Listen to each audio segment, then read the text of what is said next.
My name is Julie, and this is the story of how my life was turned upside down, not once, but twice. I guess I should start from the beginning. I was born to loving parents, Larry and Joanna David, in a small suburban town. My dad was a journalist, and my mom worked as a nurse. We weren't rich, but we were happy. Life was pretty normal until I turned 14, and then everything changed. It was a rainy Friday evening when my parents were driving home from a dinner party. I was at home with my grandma, watching some silly cartoon when the phone rang. I'll never forget the chill that went through me when I heard my grandma crying softly in the kitchen.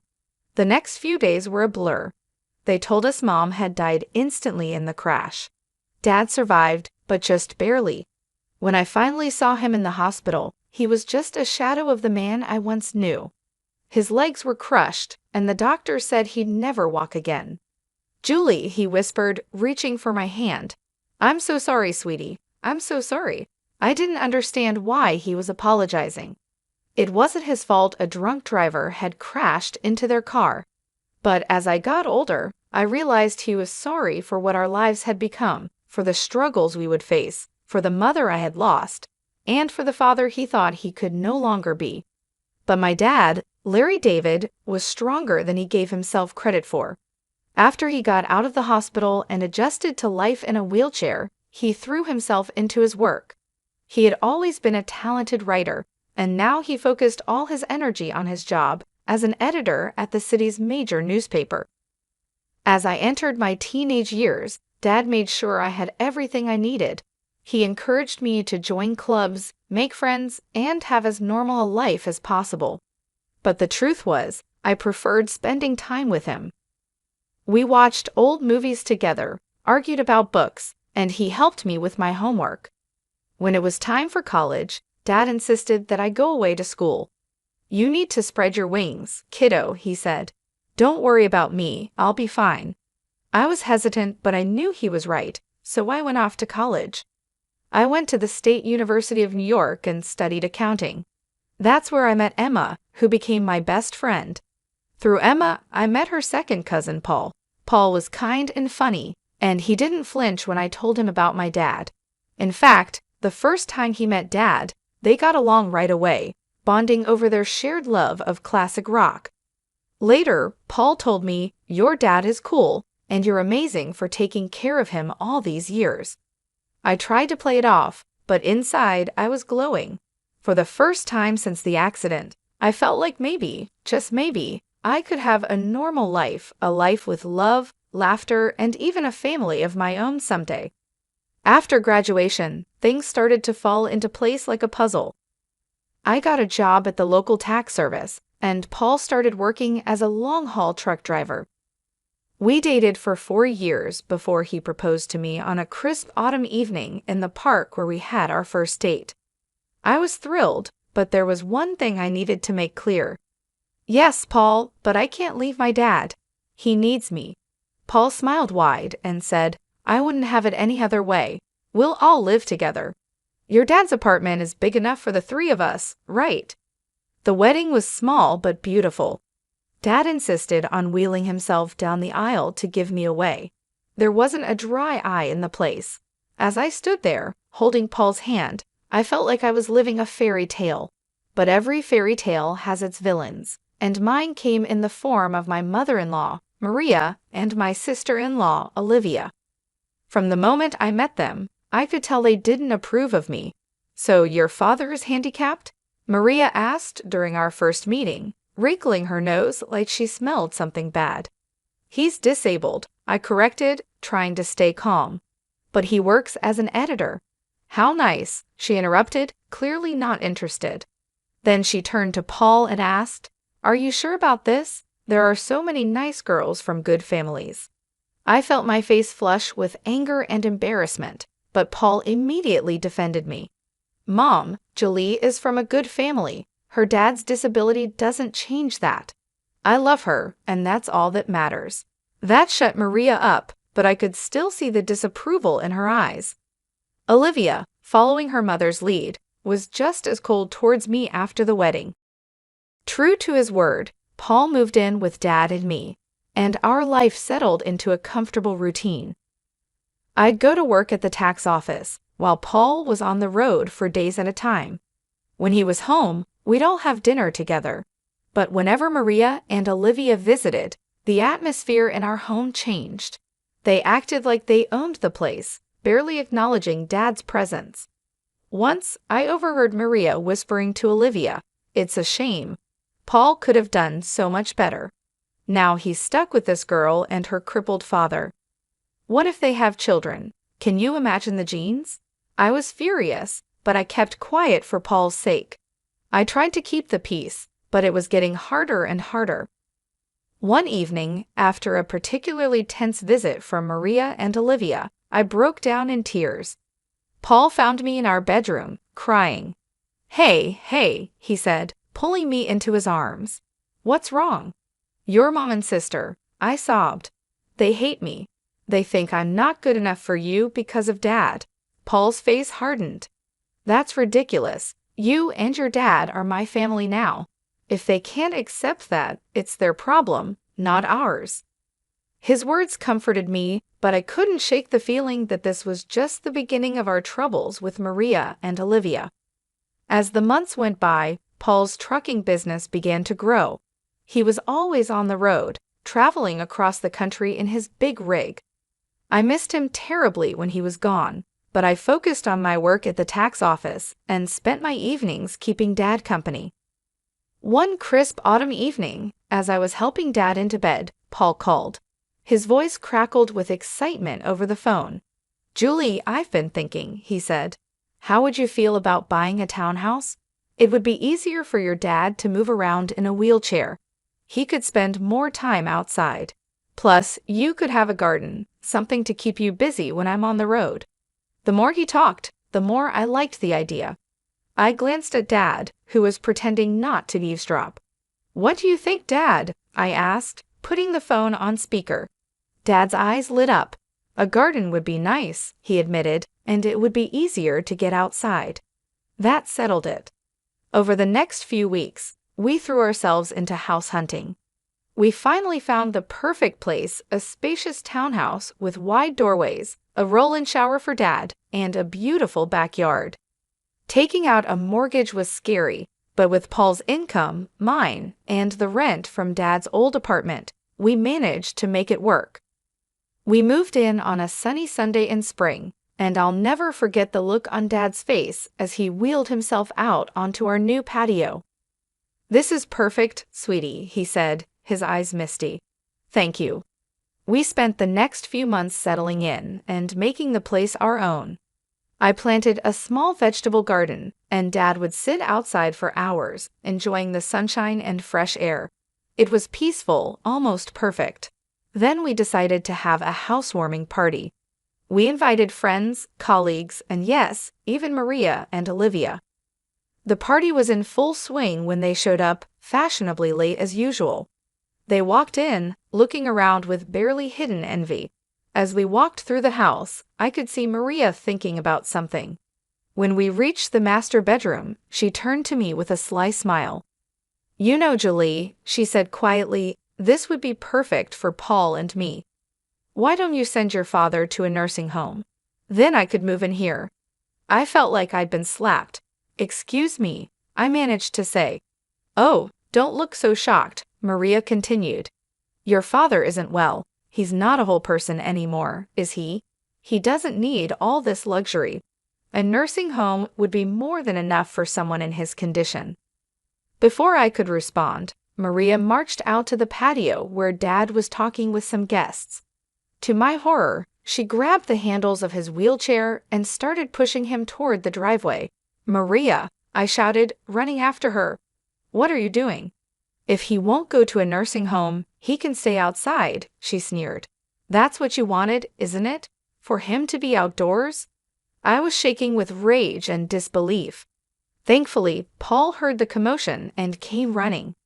His face turned red with anger when he saw what his mother was doing. "Mom," he yelled, "what the hell are you doing?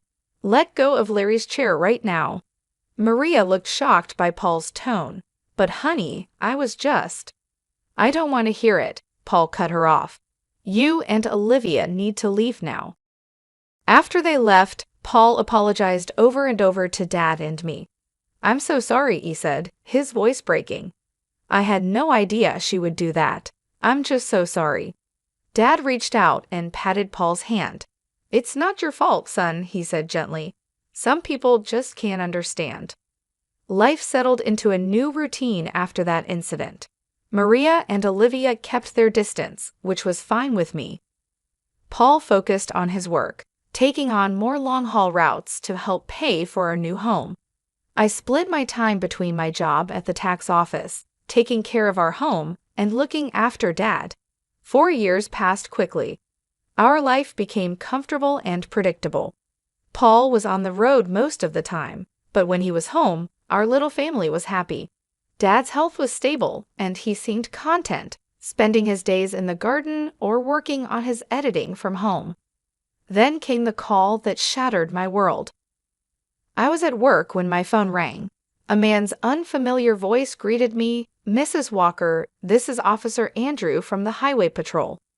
My heart sank. "Yes," I barely managed to say. "I'm sorry to inform you that your husband, Paul Walker, has been in a serious accident." The rest of the conversation was a blur. Words like head-on collision and "didn't make it" floated around me, but I couldn't understand them.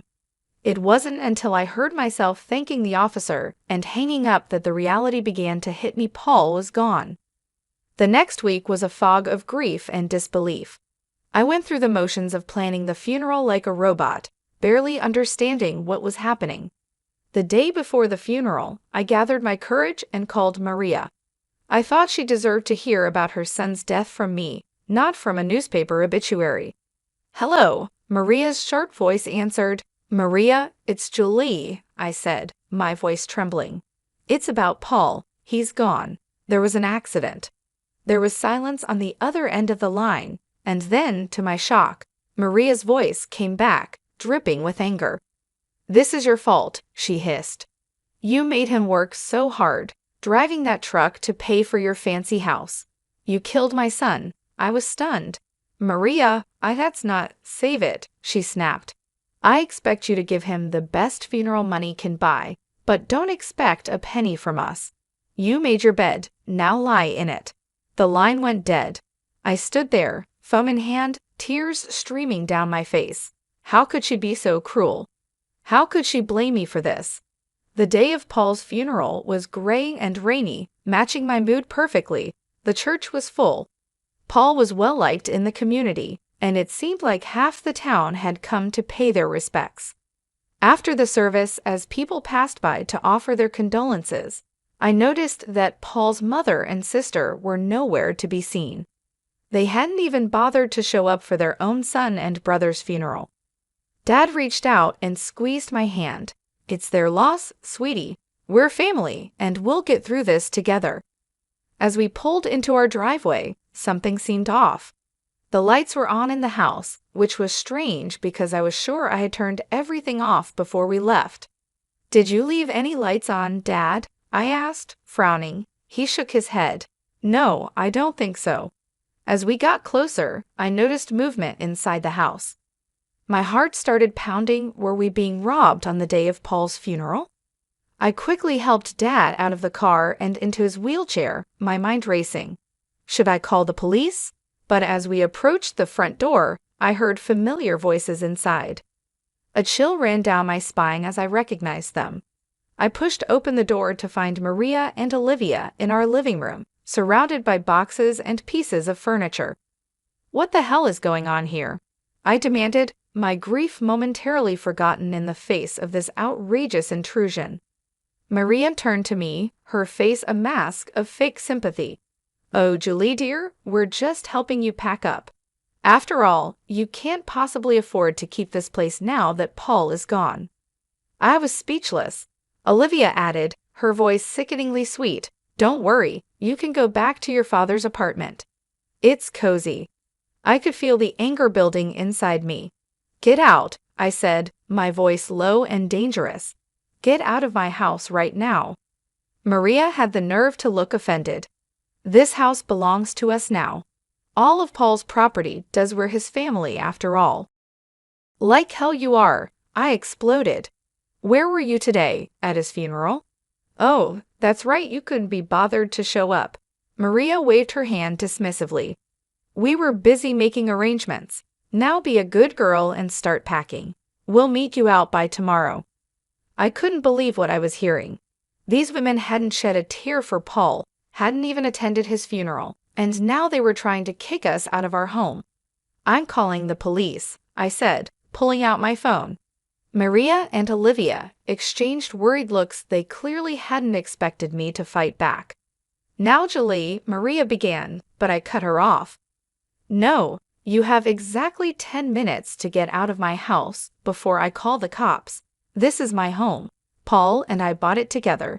You have no right to be here. Maybe it was the steel in my voice or the fire in my eyes, but Maria and Olivia finally realized they had gone too far. They gathered their things and left, but not before Maria turned to me with a sneer. This isn't over, Julie. You'll be hearing from our lawyers. The days after Paul's funeral were a blur of grief, anxiety, and paperwork. I threw myself into sorting out Paul's affairs, partly to keep busy and partly out of fear that Maria and Olivia would try to take what wasn't theirs. A week after the funeral, I received a call from a local law firm. My heart pounded as I answered the call, afraid it was Maria, following through on her threat of legal action. Mrs. Walker, a crisp, professional voice asked. This is Scott Thompson from Thompson & Partners. I'm calling about your late husband's will. I felt a small flicker of hope. His will? I didn't know he had one. Yes, ma'am. Mr. Walker came to see us about 5 months ago. He asked that we contact you in the event of his passing. I scheduled an appointment for the next day, my mind spinning. Why hadn't Paul told me about this? What did it mean? The next morning, I wheeled Dad into Mr. Thompson's office. The lawyer greeted us warmly, his kind eyes crinkling at the corners. Mrs. Walker, Mr. David, thank you for coming in, he said, gesturing for us to sit near his desk. I'm sorry for your loss. Mr. Thompson opened a file on his desk. Now, as I mentioned on the phone, your husband came to see us to draft his will. He was very clear about his wishes. I held my breath as Mr. Thompson began to read. I, Paul Walker, being of sound mind, do hereby leave all my worldly possessions to my beloved wife, Julie Walker. I gasped, and Dad's grip on my hand tightened. Mr. Thompson continued, this includes our home, my truck, and all our savings. It is my wish that Julie use these resources to care for herself and her father, Larry David, whom I have come to love as my own. Tears streamed down my face. Even from beyond the grave, Paul was taking care of us. There's more, Mr. Thompson said gently. Mr. Walker left a letter for you. He handed me an envelope. With shaking hands, I opened it and began to read. My dearest Julie, if you're reading this, it means I'm gone. I'm so sorry for leaving you and Larry. Please know that you two are the best thing that ever happened to me. I made this will because I know how my mother and sister can be. I didn't want to worry you, but I needed to make sure you and Larry were protected if anything happened to me. You're my real family, Julie, you and Larry, not them. Take care of each other, live your lives to the fullest, and know that I'll always be watching over you. All my love, Paul. I clutched the letter to my chest, sobbing. Dad was crying too, his weathered hand patting my arm. Mr. Thompson gave us a moment before speaking again. Mrs. Walker, there's one more thing. Your husband's truck was insured. Given the circumstances of the accident, the insurance company will be paying out the full value of the policy. I looked up, sniffling, and asked, what does that mean? Mr. Thompson gave me a small smile and said, it means you'll be receiving a large sum of money, enough to pay off your mortgage and more. As we left the lawyer's office, I felt like a weight had been lifted from my shoulders. We were going to be okay. Paul had made sure of it. As we pulled into our driveway, I noticed a familiar car parked on the street. My heart sank as I recognized Maria's sleek sedan. "Oh no," I muttered. "What now?" Sure enough, Maria and Olivia were waiting on our front porch. But this time, I wasn't afraid. I had Paul's letter in my pocket and the strength of his love in my heart. "Julie," Maria began as we approached, her voice sickly sweet, "we need to talk about Paul's estate." I stood tall, looking her straight in the eye. "No, Maria, we don't. Paul left everything to me. It's all legal and official. And do you want to know why? Because we were his real family, not you. Now please leave your trespassing on my property." For once, Maria was speechless. Olivia tugged at her arm, whispering urgently. With one last venomous glare, they got in their car and drove away. The weeks after our meeting with the lawyer were busy. I threw myself into settling Paul's affairs, grateful for the distraction from my grief. The insurance payout came through, and just as Mr. Thompson had said, it was enough to pay off our mortgage with plenty left over. One afternoon, as I was going through Paul's desk, I found a small notebook. Curious, I opened it and saw pages filled with his messy handwriting. It was a journal of sorts, full of his thoughts and plans for our future. Thinking about starting a college fund for our future kids, one entry read, "Want to make sure they have the best start in life." My heart clenched. We had talked about having children someday, but had decided to wait until we were more financially stable. Now, reading Paul's private hopes and dreams, I felt a fresh wave of grief wash over me. "Oh, Paul," I whispered, holding the notebook close, "we had so many plans." That night, I tossed and turned, unable to sleep. My mind kept drifting to the journal, to the future we'd never have. When I finally drifted off, I dreamed of Paul. He was smiling, holding out his hand to me. "It's okay, Julie," he said in my dream. "Everything's going to be all right." I woke up the next morning feeling different.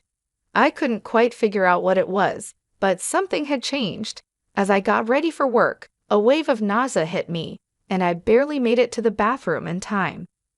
The morning sickness didn't go away in the days that followed. At first, I thought it was just stress and grief, but a small voice in the back of my mind suggested something else.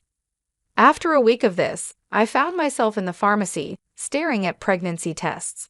With trembling hands, I bought one and hurried home. The 5 minutes I waited for the result felt like the longest of my life. When I finally looked at the test, there were 2 clear blue lines. I sank to the bathroom floor, overwhelmed by a mix of emotions: joy, fear, grief, and hope all swirling together. "Julie," Dad's voice came through the door. "Everything okay in there?" I opened the door, tears streaming down my face. Dad's expression changed from concern to alarm. "What's wrong, sweetie?" he asked. I held up the test, my hand shaking. "I'm pregnant, Dad." I fell into his arms, sobbing. He held me, stroking my hair like he used to when I was a little girl. "It's okay," he murmured. "It's going to be okay. You're not alone, Julie. And this baby is a gift, a piece of Paul that will live on." His words hit me deeply. This baby was a part of Paul, a continuation of our love. Suddenly, the fear began to fade, replaced by a strong determination. "You're right," I said, wiping my eyes. "This baby is a gift, and we're going to be okay." Dad smiled, his eyes crinkling at the corners. "That's my girl. Now let's get you something to eat. You're eating for 2 now, after all." As we headed to the kitchen, I felt a sense of hope growing inside me. The road ahead would be challenging, but with my father by my side and Paul's child growing inside me, I knew we could face anything. As my belly grew with our child, I found strength I never knew I had. Dad was my rock, always there with a kind word or a helping hand. We settled into a new routine, just the 2 of us, eagerly awaiting the arrival of the newest member of our little family. One sunny afternoon, as I was tending to the garden Dad and I had planted together, I heard a car pull up. My heart sank as I recognized Maria's sedan. What could they possibly want now? I walked to the front of the house, one hand instinctively resting on my swollen belly. Maria and Olivia stood on our porch, looking both comfortable and slightly desperate. "Julie," Maria began, her voice missing its usual sharpness, "we need to talk to you." I raised an eyebrow, but said nothing, waiting for her to continue. Olivia spoke up, her eyes darting around nervously. "We've hit some hard times. We were wondering if we could stay in your father's old apartment, just until we get back on our feet." I couldn't believe what I was hearing. After everything they had put us through, they had the nerve to ask for more. "I'm sorry," I said, my voice firm but calm. "That's not possible. I don't want to communicate with you anymore." Maria's eyes narrowed as they noticed my pregnant belly. Her face twisted with shock and disgust. "You're pregnant?" she spat. "Already? You little prostitute. I can't believe you've already found a new man. Paul's body isn't even cold in the ground." I felt a surge of anger, but I pushed it down. I didn't bother explaining that it was Paul's child. I didn't want my baby to have such a grandmother and aunt. Instead, I smiled a small, secretive smile that seemed to unsettle Maria even more. "My personal life is none of your concern," I said calmly. "Now I think it's time for you to leave." Maria looked like she wanted to say more, but something in my expression must have stopped her. She turned on her heel, grabbing Olivia's arm. I watched as they drove away, feeling a sense of peace wash over me. I had stood my ground, protected my family, and kept my dignity. Paul would have been proud.